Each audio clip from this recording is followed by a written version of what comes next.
Hello students, welcome in study with passion. और हम start कर चुके हैं कि एक्सरसाइज 13.2 और आज की क्लास में इसे बाकी के क्वेश्चंस को कंप्लीट करेंगे।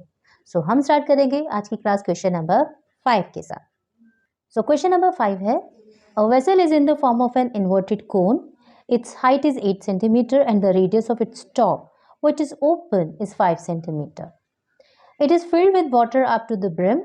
When lid shot, each of which is a sphere of radius 0.5 centimeter dropped into the vessel, 1/4 of the water flows out. Find the number of lead shot dropped in the vessel. Question ये है कि कोई vessel है जिसकी shape एक inverted कोन की है। इस कोन की रेडियस 5 सेंटीमीटर और ओवरऑल हाइट 8 सेंटीमीटर है। ठीक है, रेडियस 5 सेंटीमीटर और हाइट 8 सेंटीमीटर दी है। इसमें आपने कुछ स्फेरिकल शॉट्स डाले हैं। कितने डाले हैं हमें नहीं पता और वही हमें निकालने हैं। तो ये जो स्फेरिकल शॉट्स हमने इसके अंदर डाले हैं उसकी रेडियस हो गई हमारे पास 0.5 सेंटीमीटर।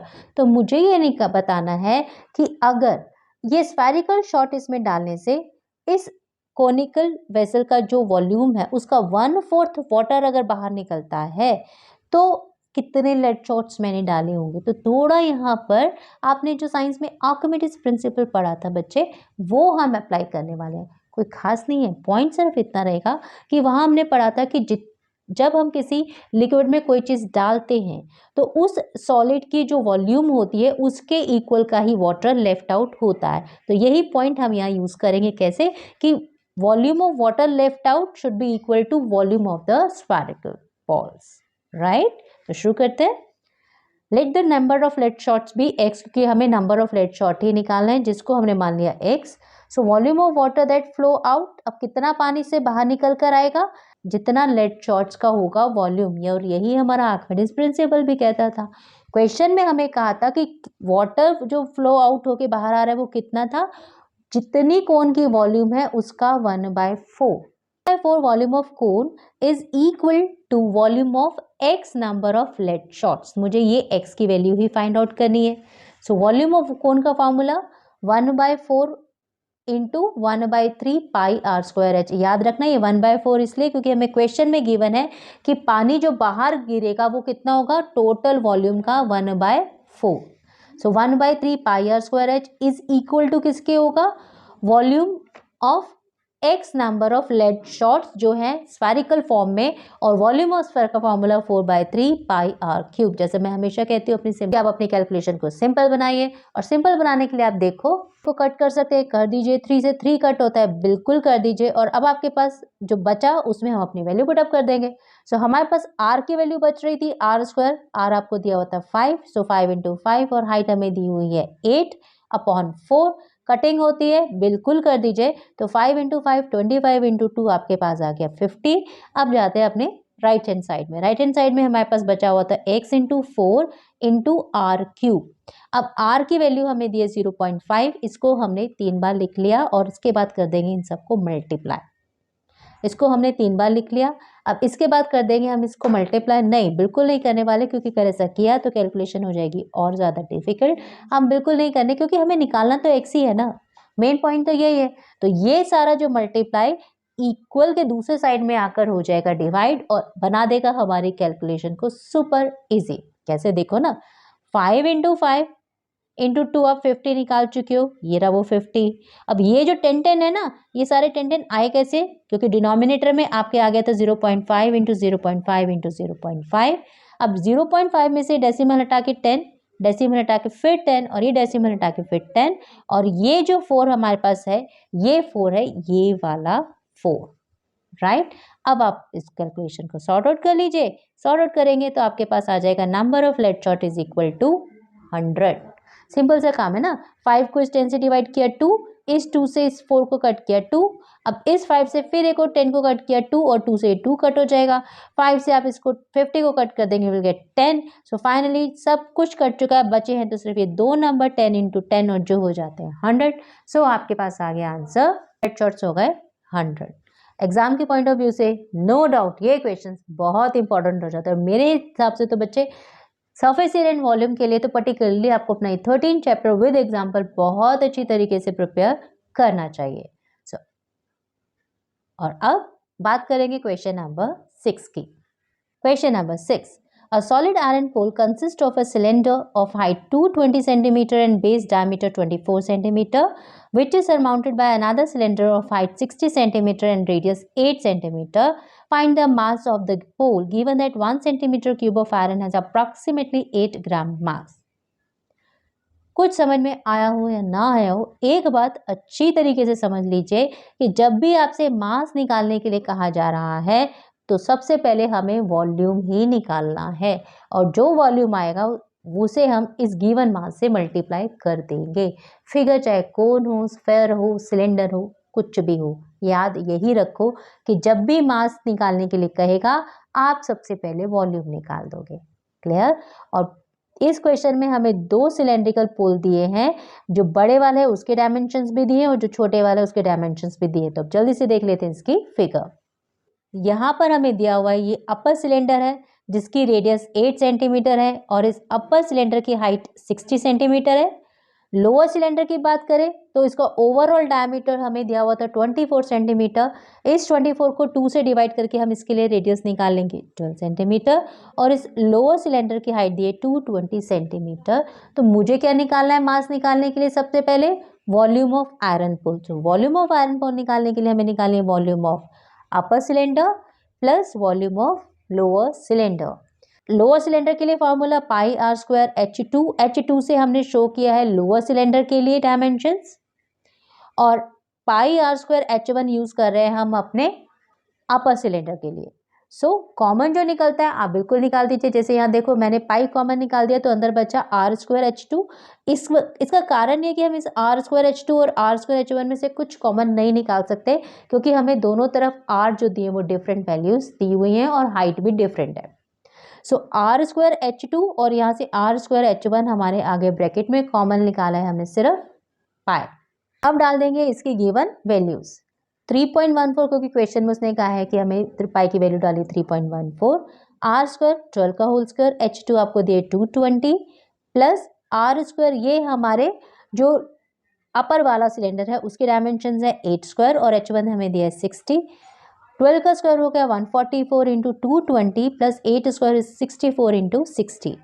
अब 144 को जब आप 220 से मल्टीप्लाई करेंगे तो you will get 31680 plus 64 into 60 हो जाएगा 3840। अब जब आप 31680 में 3840 ऐड करेंगे यू विल गेट 35520। अब 35520 को मल्टीप्लाई करेंगे 3.14 से you will get 111532.8 centimetre cube. निकाल लिया वॉल्यूम ऑफ आयरन पोल और मास निकालने के लिए इस वॉल्यूम को मल्टीप्लाई कर देंगे हम 8 ग्राम से। मास की बिगर यूनिट केजी है इसलिए केजी में आंसर निकाला और आपको भी आंसर केजी में ही निकालना है, इसलिए 1 kg इज इक्वल टू 1000 ग्राम, इसलिए मैंने 8 को यहीं पर डिवाइड कर दिया 1000 से। ठीक है, अब इससे होगा क्या, आप सिंपल 111532.8 को 8 से मल्टीप्लाई कर लीजिए, आपका आंसर आएगा 892262.4 डिवाइडेड बाय 1000। डिवाइड करने की जरूरत नहीं, 1 2 3 सिंपल 3 0 काउंट की और अपने डेसिमल को 3 प्लेस आगे यहाँ ले आइए। सो आपका आंसर बन गया 892.26 किलोग्राम और ये है हमारा mass of the pole 892.26 kilogram. अब बात करते हैं क्वेश्चन नंबर 7 की। A solid consisting of a right circular cone of height 120 cm and radius 60 cm standing on a hemisphere of radius 60 cm is placed upright in a right circular cylinder full of water such that it touches the bottom. Find the volume of water left in the cylinder if the radius of the cylinder is 60 cm and its height is 180 cm. So, सबसे पहले हम इसकी figure को देख लेते हैं कि हमें इसकी फिगर बनानी कैसे होगी। So, हमारे पास क्या दिया हुआ था कि ये कोनिकल पार्ट है उस सॉलिड का और ये कोन इस हेमिस्फेयर के ऊपर स्टैंड करता है। आपने एज इट इज इस सॉलिड को इस सिलेंड्रिकल पोर्शन के अंदर बिल्कुल अपराइट स्ट्रेट रख दिया कि इस कोन का ये सरफेस यहाँ पर सिलेंडर को टच करता है और इसके बॉटम को टच करता है। दैट मीन्स ऊपर और नीचे कोई भी स्पेस अवेलेबल खाली नहीं है। सेकेंड पॉइंट जो ध्यान रखना है, हमें ये निकालना है कि सिलेंड्रिकल पार्ट में कितना वाटर लेफ्ट रहेगा यानी बचेगा जब हमने इसको इस तरीके से इसके अंदर रख दिया होगा। अगेन वही आर्किमिडीज प्रिंसिपल है कि पानी कितना निकलेगा जितना इस सॉलिड की वॉल्यूम होगी। तो हम क्या करेंगे, इस सॉलिड का वॉल्यूम निकाल लेंगे, सिलेंडर का वॉल्यूम निकाल लेंगे, दोनों को माइनस कर देंगे और आंसर पता चल जाएगा कि इसके अंदर कितना वाटर लेफ्ट आउट होगा। शुरू करते हैं। सबसे पहले फॉर राइट सर्कुलर कोन, इसके डायमेंशंस हमारे पास कोन के दिए हुए हैं।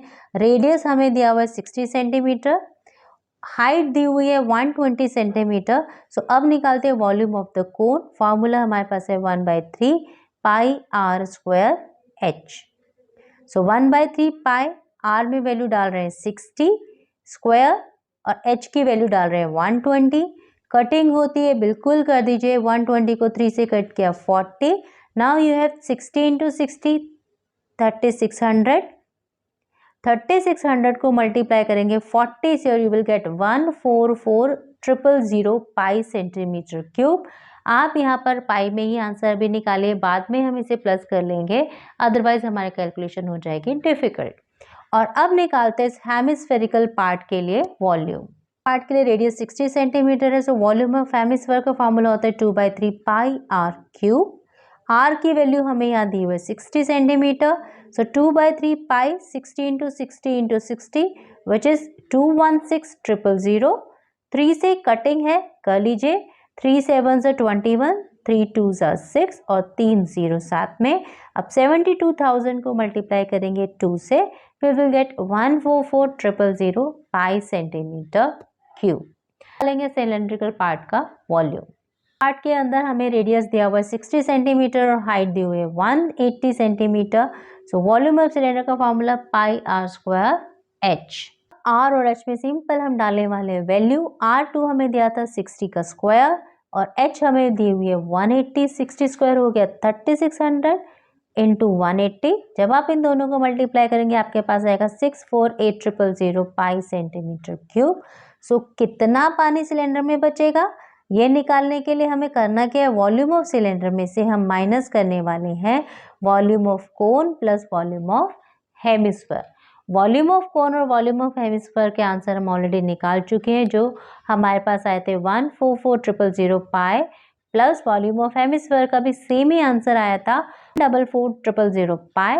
अब जब आपने इन दोनों को प्लस किया यू विल गेट 288,000 पाई और माइनस हमें करना था सिलेंडर के वॉल्यूम में से जो आया था 648,000 पाई। अब इसमें से जब आप 288,000 पाई माइनस करेंगे यू विल गेट 3,60,000 पाई की वैल्यू डाल देंगे 22/7 और यहाँ सेंटीमीटर क्यूब को मीटर क्यूब में कन्वर्ट कर रहे हैं। देखो 1 मीटर में होते हैं 100 सेंटीमीटर, तो 1 मीटर क्यूब में कितने सेंटीमीटर, मीटर क्यूब का मतलब 3 बार मीटर। सो 3 बार ही हमारा आ जाएगा 100 इंटू 100 इंटू 100। तो इसीलिए यहाँ पर 100 इंटू 100 इंटू 100 जो कटिंग होती है वो बिल्कुल कर दीजिए। 2 0 से ये 2 0 कट, ये 2 0 से ये 2 0 कट। अब कुछ और नहीं मल्टीप्लाई हो रहा तो ये 100 कट करके मैंने इन दो प्लेसेस से पहले लगा दिया डेसिमल। और अब हमें सिंपल करना है डेसिमल 36 को 22 से मल्टीप्लाई, जो हो जाता है 7.92 और फाइनली डिवाइड कर देंगे अब 7 से, जो आंसर हमें देगा 1.131 metre cube. Volume of water left हो गया हमारा 1.131 मीटर क्यूब। फटाफट वीडियो को पॉज कीजिए और इसके सॉल्यूशन को अपने पास कर लीजिए नोट। और अब लेते हैं इस एक्सरसाइज का सबसे last question, question number 8। A spherical glass vessel has a cylindrical neck 8 cm long, 2 cm in diameter. The diameter of the spherical part is 8.5 cm. By measuring the amount of water it holds, a child finds its volume to be 345 cm cube. Check whether she is correct, taking the above as the inside measure and pi is equal to 3.14. So question हमारे पास है, हमें glass vessel दिया है जिसका नेक हमारे पास दिया है सिलेंड्रिकल शेप है और यहाँ पर ये इसका लोअर पार्ट है स्फेरिकल। इस स्फीयर का डायमीटर 8.5 सेंटीमीटर दिया है। जबकि सिलेंड्रिकल पार्ट का डायमीटर 2 सेंटीमीटर है और सिलेंड्रिकल पार्ट की हाइट दी है 8 सेंटीमीटर। सो सिलेंड्रिकल पार्ट के लिए डायमेंशन हमारे पास R1 है 1 सेंटीमीटर क्योंकि डायमीटर 2 है और हाइट दी हुई है 8 सेंटीमीटर।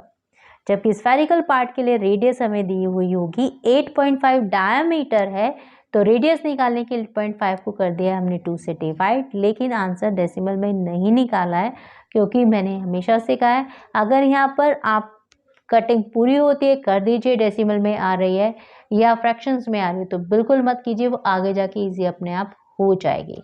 सो हमें ये निकालना था कि इसके अंदर कितना पानी होगा या आप कह सकते हो कि इसमें कितना पानी हम होल्ड कर सकते हैं। तो जहां हम कैपेसिटी की बात करते हैं वहां पर हम हमेशा निकालते हैं वॉल्यूम। तो अब इस क्वेश्चन में भी हम निकालेंगे वॉल्यूम। तो वॉल्यूम निकालने के लिए करना क्या है, आपको वॉल्यूम ऑफ सिलेंडर निकालनी है और वॉल्यूम ऑफ स्फेयर निकालना है और दोनों को फाइनली कर देना है plus. Water it holds is equal to volume of cylinder plus volume of sphere. Volume of cylinder का फॉर्मूला होता है पाई आर स्क्वायर एच। R1 और H1 हमने लिए हैं डायमेंशन सिलेंडर के लिए, जबकि R2 रहेगा हमारा स्फेरिकल पार्ट का रेडियस। सो पाई R1 स्क्वायर H1 प्लस 4/3 पाई R2 क्यूब। अब वैल्यू जो आपको दी हुई सिलेंडर और स्फेयर की वो वैल्यू आप अपने इस गिवन फार्मूला में डाल दीजिए। R हमें सिलेंड्रिकल पार्ट के लिए 1 दिया हुआ है और हाइट दी है 8, तो 8 1 जा 8, साथ में पाई एज इट इज। अभी हम पाई की वैल्यू नहीं डाल रहे हैं। यहाँ पर हम देख रहे हैं हमारी कुछ कैलकुलेशन हो सकती है, इजी तो बिल्कुल कर रहे हैं। जैसे 2 से इस 4 को कट किया, यू विल गेट 2। इस 2 को फिर इस 2 से कट कर दिया तो ये हमारा डिसॉल्व हो गया। 8.5 को यहाँ मैंने 2 से डिवाइड कर दिया तो हमारे पास आया 4.25। अब इधर हमारे पास बच रहा है 8.5 इंटू 8.5 इंटू 4.25 और जब आप 8.5 को 8.5 से मल्टीप्लाई करेंगे यू विल गेट 72.25, जिसे मल्टीप्लाई करना है हमें 4.25 से। अब जब इन दोनों को मल्टीप्लाई करेंगे तो आपके पास आएगा 307.0625। हाँ कैलकुलेशन, अभी मेंसुरेशन है तो कैलकुलेशन तो होगी ही होगी। सो 307.0625 अपॉन 3 पाई। एलसीएम निकालते हैं उसी तरह से हम सम को सॉल्व कर देंगे। 8 into 3 will be 24 pi plus 307.0625 पाई, दोनों को प्लस करेंगे वी विल गेट 331.06 और फाइनली पाई की वैल्यू हमने डाल दी 3.14 अपॉन 3। दोनों को मल्टीप्लाई करिए आपके पास आएगा 1039.53 डिवाइडेड बाय 3 और जब आप डिवाइड करेंगे you will get 346.51 centimetre cube. लेकिन हमारे क्वेश्चन में दिया था finds the volume is 345 centimetre cube और हमें ये बताना था कि क्या वो करेक्ट है या नहीं। उसका आंसर 345 आया था। आपकी जो कैलकुलेशन है उसके अकॉर्डिंग आंसर है 346.51। हाँ बिल्कुल आपका आंसर ठीक है, उसका आंसर रॉन्ग है। She is not correct. The correct answer is 346.51 centimetre cube. So इसके साथ हमने कंप्लीट किया एक्सरसाइज 13.2 और अब आगे शुरू करेंगे नेक्स्ट क्लास से एक्सरसाइज 13.3। तब तक आप इन सब क्वेश्चंस को फटाफट नोट कर लीजिए, प्रैक्टिस कीजिए और आने वाले पेपर की तैयारी कीजिए। वीडियो अच्छी लगी तो लाइक शेयर और सब्सक्राइब कर दीजिए। Stay blessed.